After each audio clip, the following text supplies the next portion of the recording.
This is pretty much everything you need to know about house music. From its origins in the underground clubs of Chicago to dominating dance floors and festivals around the globe, house is one of the most popular genres of electronic dance music, and it has left a remarkable impact on the musical landscape. So, let's talk about it. The late 70s was not a good time for disco.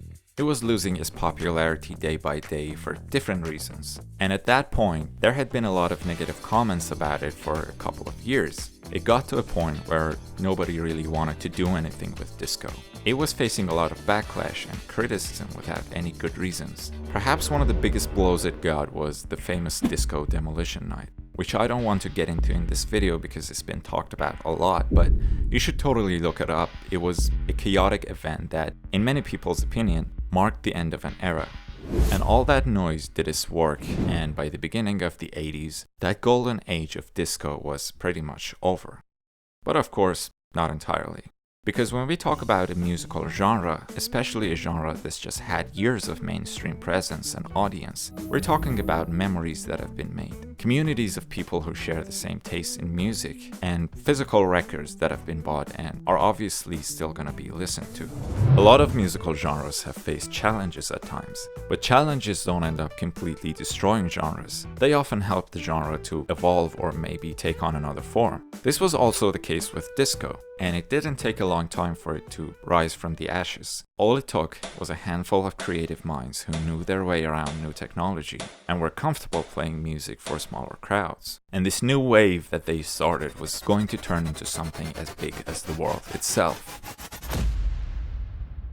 House music gets its name from this place, the legendary Chicago Warehouse, a former factory in Chicago that was turned into a nightclub by Robert Williams in the late 70s. And they hosted parties for crowds of mainly gay African American and Latino men. Robert Williams called the events at the Warehouse house parties or house music. The musical director at the Warehouse was Frankie Knuckles, who is famously known as the godfather of house music. Robert and Frankie knew each other from their time in New York a few years earlier, before Robert moved to Chicago in hopes of creating a fresh club scene.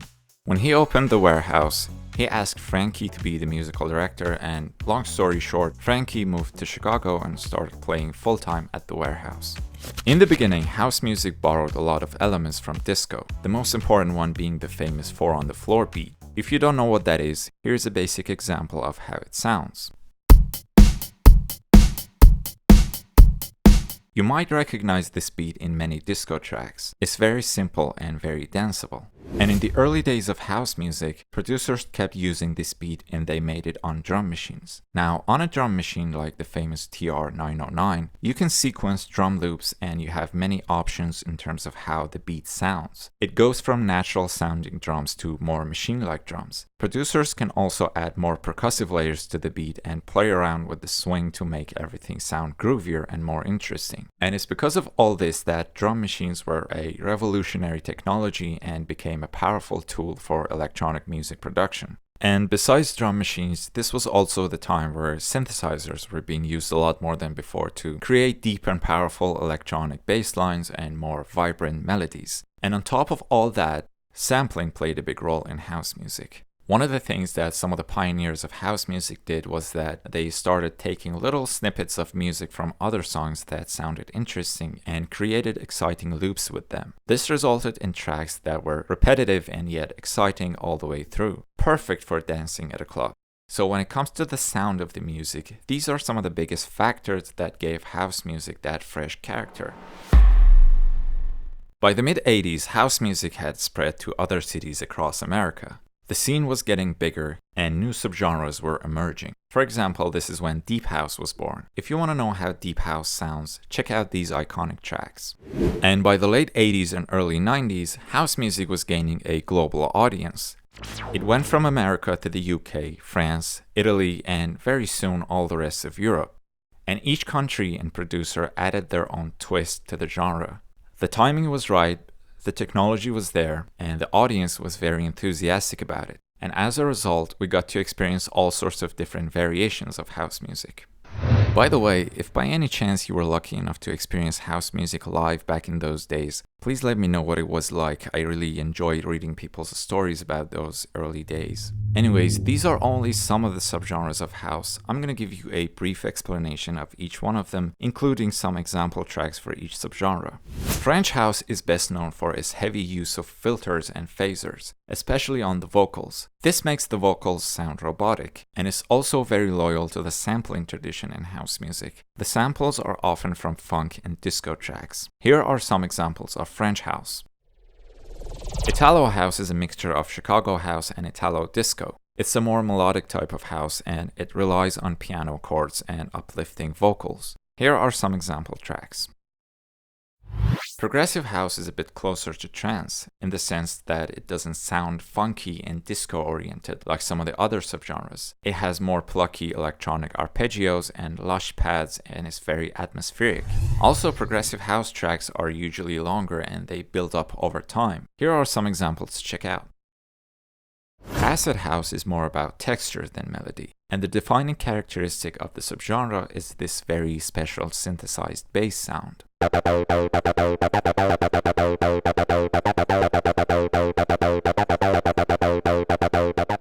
This sound was originally made on the Roland TB-303 synthesizer, and of course today you can create it on many different synths. And you can also hear this bass sound in other genres such as acid techno. Here are some iconic examples of acid house.